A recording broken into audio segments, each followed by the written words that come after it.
বোনেরা, আমার মায়েরা, আর বিশ্বের নবী আমার বললেন, ওগো খাদিজা এমন কি কথা বলবে বলো না কেন?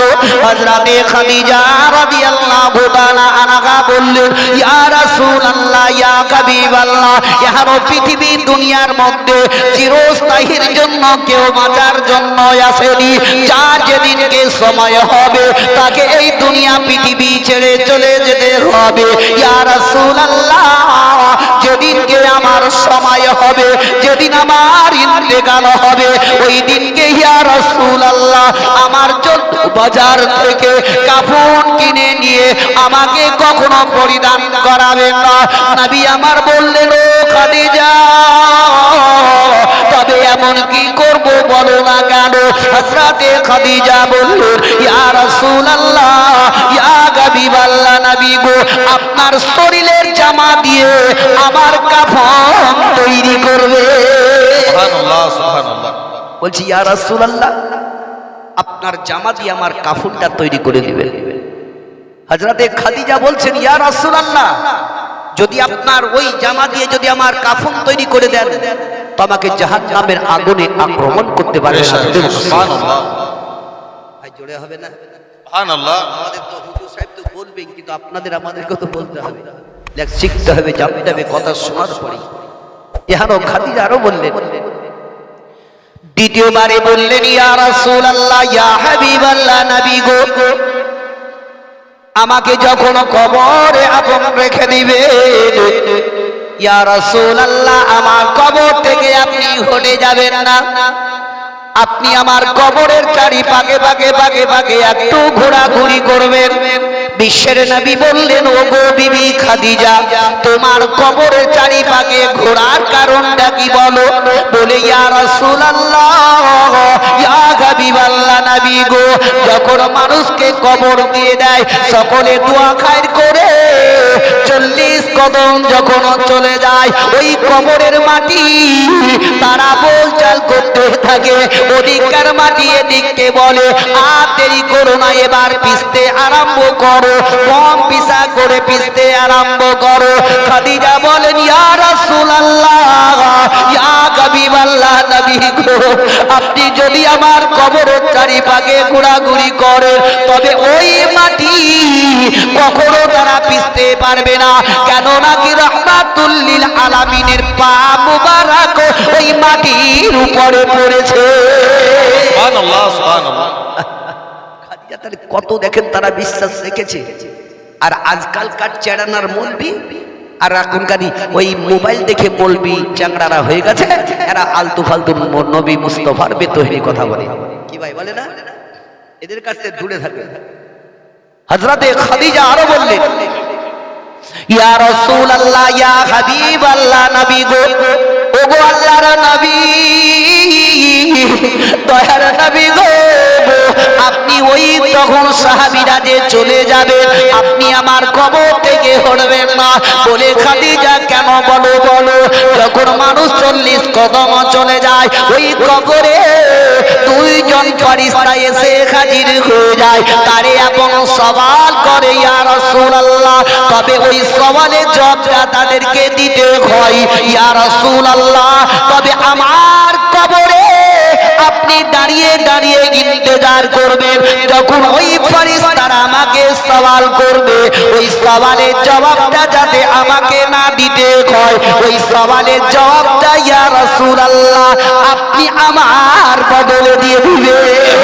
সুবহানাল্লাহ, সুবহানাল্লাহ। হযরতে খাদিজা বলছেন, আমার কবরের সওয়ালের জবাবটা দিয়ে দিবেন।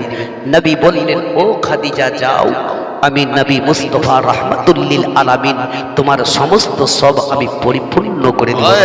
সুবহানাল্লাহ। ভাইয়া ভাইয়া, ওই কবর থেকে বাঁচার চেষ্টা করো। যে কবরকে উদ্দেশ্য করে আমরা জালসা মিলান করেছি, আজ প্রত্যেকটা লোকের, কাউরি বাপ, কাউরি মা, কাউরি ভাই, কাউরি ছেলে, কাউরি দাদা, কাউরি দাদি, কাউরি নানা, কাউরি নানি, কাউরি চাচা ইন্তেকাল করে আছে। তারা সকলেই আশা করে আছে পৃথিবীর দুনিয়াতে আমার মা বাপ বেঁচে আছে, কেউ বলবে আমার ছেলেরা বেঁচে আছে, আমার জন্য একটু দোয়া করবে, আমার জন্য দান খায়রাত করবে, আমার কবরে জিয়ারতে আসবে। ভাই, যদি আমরা এগুলা জেনেই থাকতাম তবে তো কবরস্থানে যেতাম। আজকে আমাদের জানা নাই, আজকে আমরা শিক্ষার দিকে দিচ্ছি। ভাই কমসে কম আল্লাহ রাব্বুল ইজ্জত বলেছে কাউরি বাপ যদি মরে থাকে, মা মরে থাকে, আপনি কবরে গিয়ে যদি বাপের জন্য দোয়া করেন, মায়ের জন্য দোয়া করেন, আপনি যাই কিছু দোয়া জানেন, আপনি যদি আলহামদুলিল্লাহ কুল হুয়াল্লাহ যদি পড়ে সেখানে আল্লাহর কাছে দোয়া করেন, আল্লাহ তুমি আমার বাপজিকে জান্নাত বাসী করে দাও, আল্লাহ বলছে তার দোয়াটাকে আমি কবুল করে নেব। সুবহানাল্লাহ। কখনো গেছে ঈদ কুরবানিতে যাই মনে হয় নাকি জান না? ঈদ কুরবানিতে গতিকে কেউ কেউ যায় আর কেউ কেউ যায় না, আর গোসলিয়ে তো কাটাকাটিতে ব্যস্ত হয়ে যায়, কখন যে গরু ফেলবো এই তাড়াতাড়ি করে। কিন্তু এখনো আশাটাকে তাদের পরিপূর্ণ করার চেষ্টা করো। আপনি যদি যেয়ে থাকেন তাহলে আপনি যখন ইন্তেকাল করবেন তো আপনার ছেলেটাও আপনার কবরে যাবে, যাবে না? তাহলে যাওয়ার চেষ্টাটা করো। আল্লাহ রাব্বুল ইজ্জত আমার বলে দিয়েছেন, ও আমার বান্দা বান্দিরা, তোমরা যদি ওই কবরকে স্মরণ করে একবার যদি চোখের পানি ফেলে দাও, কবরকে যদি ইয়াদ করো, তোমার চোখের পানি যদি পড়ে যায়, আমি আল্লাহ তোমাকে জাহান্নামের আগুন থেকে নিষ্কৃত করে দেব। সুবহানাল্লাহ। আমরা তো কবরকে কখনো স্মরণ করে কাঁদি না। একবার ভেবে দেখেন কত কত লোককে আপনারা রেখে চলে আসছে, যখন নিচে নামাই মৃত্যু ব্যক্তিকে এত কাঁদে, এত কাঁদে, যদি ওই কাঁদার আওয়াজ যদি কোনো ব্যক্তি শুনতে পেত তো তার কানের পর্দা ফেটে যেত। মৃত্যু ব্যক্তি কাঁদে, এত কাঁদে। যেদিন যাবেন সেই দিন বুঝতে পারবেন। বিশ্বের নবী, কুল কায়নাতের নবী জনাবে মুহাম্মদ রাসূলুল্লাহ সাল্লাল্লাহু তাআলা আলাইহি ওয়াসাল্লাম আপন বাবা তিনার বিবি হযরতে খাদিজা রাদিয়াল্লাহু তাআলা আনহার বাড়ি থেকে বেরিয়ে চলে গেলেন। দয়ার নবী মুস্তাফা মা টুক টুক টুক টুক করে রাস্তা ধরে চলতে চলতে চলতে চলতে কয়েক ঘন্টা হয়ে গেল। তিনার বিবি হযরতে খাদিজা দয়ার নবী মুস্তাফা রাস্তার দিকে চেয়ে চেয়ে দেখতেছিলেন কি নবী কতক্ষণে বাড়ি আসবে, আমার নবী মুস্তাফার চেহারা মুখ কানায় আমি দেখব। ও আমার ভাইরা, বাপজিরা, মা বোনেরা আমার, খোদার কসম করে বলবো, যেই ব্যক্তি একবার নবী মুস্তাফার চেহারা দেখে নিয়েছে তার ভোগ পিয়াস দুটোই মিটে গেছে। বাবা সুবহানাল্লাহ। নবীর চেহারা যদি দেখেছে ভোগ পিয়াস দুটোই মিটে গেছে। হযরতে খাদিজা চিন্তা করছেন কতক্ষণে আমার স্বামী আসবে। দয়ার নবী রাহমাতুল লিল আলামিনের প্রতি যে অত্যাচার করেছিল ইহুদি নাসারারা, আল্লাহর নবী যে ইসলাম প্রচার করতে গিয়ে ওই সময় হযরতে খাদিজা রাদিয়াল্লাহু তাআলা আনহা ঘরের মধ্যে বসে বসে বসে বসে বসে বসে কান্না করে, আমার স্বামী মাথার মনি নয়নের তারা কতক্ষণে বাড়িতে আসবেন। দয়ার নবী মুস্তাফার বেটি হযরতে ফাতেমাতুল জোহরা রাদিয়াল্লাহু তাআলা আনহাকে ডাক দিয়ে দিলেন। ফাতেমার বয়স তখন মাত্র 4 থেকে 5 বছর বয়স ছিল, কিংবা কোন কিতাবের মধ্যে লেখে 6 বছর বয়স ছিল। হযরতে ফাতেমা টুক টুক টুক টুক করে খাদিজার কাছে চলে আসলেন, বললেন, ওগো মা, কেন তুমি এইভাবে কান্না করো? তোমার দুই চোখের পানি কেন পড়ে যায়? হযরতে খাদিজা বললেন, ওগো বেটি ফাতেমা, তোমার আব্বা বাড়ির মধ্যে আসছে না, তবে একটু তুমি খোঁজটা নিয়ে নাও না কেন? আমি আর স্ত্রীর ভাবে থাকতে পারি নাই, তবে বাপজিরা ভাইরা আমার, একটু মনের মধ্যে ইরাদা করো, নিজের মনটাকে জিজ্ঞাসা করো, হয়তো কাউরির বাপ কিংবা বেটা বাড়ি থেকে বেরিয়ে গেল, ঘন্টার ঘন্টা কেটে গেল, বাড়ি যখন আসে না, ছেলেরা ওই সময় মনে মনে করে, কিংবা তার বিবি মনে মনে চিন্তা করে, আরে বেটা যাও, তোমার আব্বা কেন এখন পর্যন্ত আসে না, এত দেরি হয়ে গেল কেন? কোন ছেলে যদি চলে যায়, গর্ভধারিণী মা স্ত্রীর ভাবে থামতে পারে না, ওই মা জননী বলে, স্বামী গো, ওগো আমার মাথার মনি নয়নের তারা, আমার অমুক ছেলে দেখো বাইরে চলে গেছে, ঘন্টার ঘন্টা কেটে গেল, এখন পর্যন্ত বাড়ি আসে না, একটু খবর নাও না কেন? আর যখনই বাড়ি থেকে বেরিয়ে খবর নিতে গেল, খবর পাওয়া গেল ওই ছেলেটা অ্যাক্সিডেন্ট হয়ে মারা গেছে। হচ্ছে না, হয় না? কত হয়ে যাচ্ছে, কত মরছে, কত দেখছি চোখের মধ্যে। একটু তোবাতিল্লাহ করো। আজ আল্লাহ রাব্বুল ইজ্জাতের দরবারে যদি আমরা ভিখারি হয়ে যদি হাত তুলে দোয়া করি তো আল্লাহ কবুল করবে, করবে না? কিন্তু আমরা তো ভিখারি হতে পারছি না। বিশ্বের নবী রাহমাতুল লিল আলামিনের বেটি হযরতে ফাতেমাতুজ জোহরা রাদিয়াল্লাহু তাআলা আনহা যখন হেঁটে হেঁটে চলে গেলেন, দয়ার নবীকে দেখছেন তো এক জায়গাতে পড়ে আছেন, নবী পড়ে আছেন। বিশ্বের নবীর বেটি হযরতে ফাতেমাতুজ জোহরা রাদিয়াল্লাহু তাআলা আনহা নবীর কাছে গেলেন, জিজ্ঞাসা করলেন, ইয়া রাসূলুল্লাহ, ইয়া হাবিবাল্লাহ, নবী গো, আপনার এই অবস্থাটা কেন? আপনি বলুন না কেন? আপনার শরীরের জামা, শরীরের মধ্যে রক্ত কেন? বিশ্বের নবী আমার চোখ দুটো বন্ধ করলেন, নবী দুই চোখের কোণা দিয়ে পানি পড়ে গেল। নবী আমার বললেন, ওগো ফাতেমা, একটু তুমি তোমার চোখের পানিটা বন্ধ করো। আমি রাহমাতুল লিল আলামিন বলে বেটি, ওগো ফাতেমা, আমি সব কিছু পৃথিবীর বরদাস্ত করে নিতে পারি, তবে তোমার চোখের পানিটাই আমি বরদাস্ত করতে পারি না। বিশ্বের নবীজি, দয়ার নবী বললেন, ওগো ফাতেমা, আর পৃথিবীতে দয়ার নবী মুস্তাফা আমার বললেন, ওগো ফাতেমা, এখনো তারা আমাকে চিনতে না পারার কারণে আমার প্রতি তারা অত্যাচার করেছে, তারা আমার শরীরের মধ্যে ঢেল মেরেছে। ওগো ফাতেমা, তারা যদি চিনতে পারত আমি নবী মুস্তাফা, আমি রাহমাতুল লিল আলামিন, তবে তারা কেউ আমার প্রতি অত্যাচার করত না, তারা কখনোই আমাকে পাথর মারত না। তবে ফাতেমা, তারা না চিনতে পারার কারণে আমার প্রতি তারা যে অত্যাচার করেছে, তবে এমন একটি জামানা সময় আসবে, সেই সমাকার লোকেরা গাছপালা, তরুলতা, নদ নদী, কীট পতঙ্গ সমস্ত সব কিছু তারা ওই কলমা খানা পড়বে, জোরে জোরে পড়ো লা ইলাহা ইল্লাল্লাহ, লা ইলাহা ইল্লাল্লাহ, লা ইলাহা ইল্লাল্লাহ, মুহাম্মাদুর রাসূলুল্লাহ সাল্লাল্লাহু তাআলা আলাইহি ওয়াসাল্লাম বিশ্বের নবীকে টুকটুক করে বাড়িতে নিয়ে আসলেন। হযরতে ফাতেমাতুজ জোহরা রাদিয়াল্লাহু তাআলা আনহা বাবা নিজের হুজরা খানা, নিজের ঘরের দিকে আপন চলে গেল। বিশ্বের নবীর বেটি ফাতেমা রাদিয়াল্লাহু তাআলা আনহা আল্লাহর দরবারে কেঁদে কেঁদে দোয়া করেন, ওই ফাতেমা, এমনকি যদি ফাতেমার চোখের পানি এক ফোঁটা জমিনের মধ্যে পড়েছে, ওই পানির ফোঁটাতে একটা মতি তৈরি হয়েছে। আল্লাহর নবীর বেটি ফাতেমা, হযরতে ফাতেমাতুজ জোহরা রাদিয়াল্লাহু তাআলা আনহা বাবা নিজের ঘর থেকে বেরিয়ে কোন কাজের জন্য বেরিয়ে যাবে, এমন সময় বিশ্বের নবীর বেটি ফাতেমাতুজ জোহরা রাদিয়াল্লাহু তাআলা আনহার দরজাতে একটা উট এসে দাঁড়িয়ে গেল। আর ফাতেমাকে দেখার পরে ওই উটটা আপন বাবা আল্লাহর দরবারে জবানে বলতে লাগলো, ওগো আল্লাহ, ওগো পাক পরওয়ারদিগারে আলাম, তুমি আমার মানুষের নাই, একবার জবানটা খুলে দাও, ওগো আল্লাহ, জবানটা খুলে দাও, যাতে আমি নবী মুস্তাফার বেটি ফাতেমাকে সালামটা দিতে পারি। ওই উটের জবানটা আল্লাহ রাব্বুল ইজ্জত যেমনি খুলে দিলে, সঙ্গে সঙ্গে উট বাবা ফাতেমাকে সালাম জানিয়ে দিল।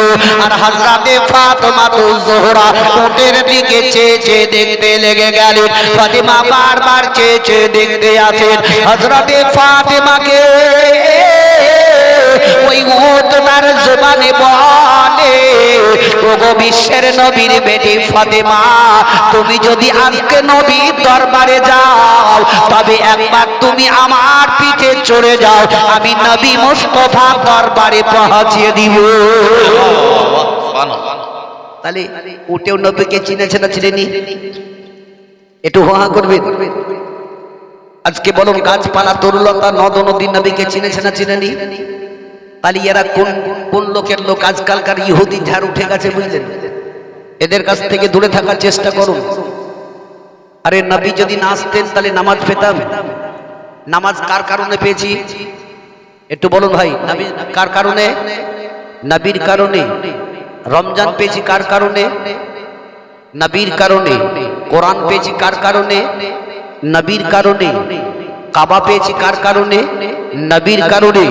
তাহলে তাদেরকে বলো, যদি নামাজকে ভালোবাসতে হয় তো নামাজের আগে আমার নবী মুস্তাফাকে ভালোবাসো। যদি মাহে রমজানের রোজাকে ভালোবাসতে হয় তাহলে আমার বিশ্বের নবীকে আগে ভালোবাসো। যদি কোরআনকে ভালোবাসতে হয় তবে আমার বিশ্বের নবী মুস্তাফাকে আগে ভালোবাসো। যদি কাবাকে ভালোবাসতে হয় আমার রাহমাতুল লিল আলামিনকে ভালোবাসো। আগে নবীকে ভালোবাসো, তারপরে তুমি কাবার দিকে সাজদা করো। নবীকে আগে ভালোবাসো, তারপরে তুমি কোরআন তেলাওয়াত করো।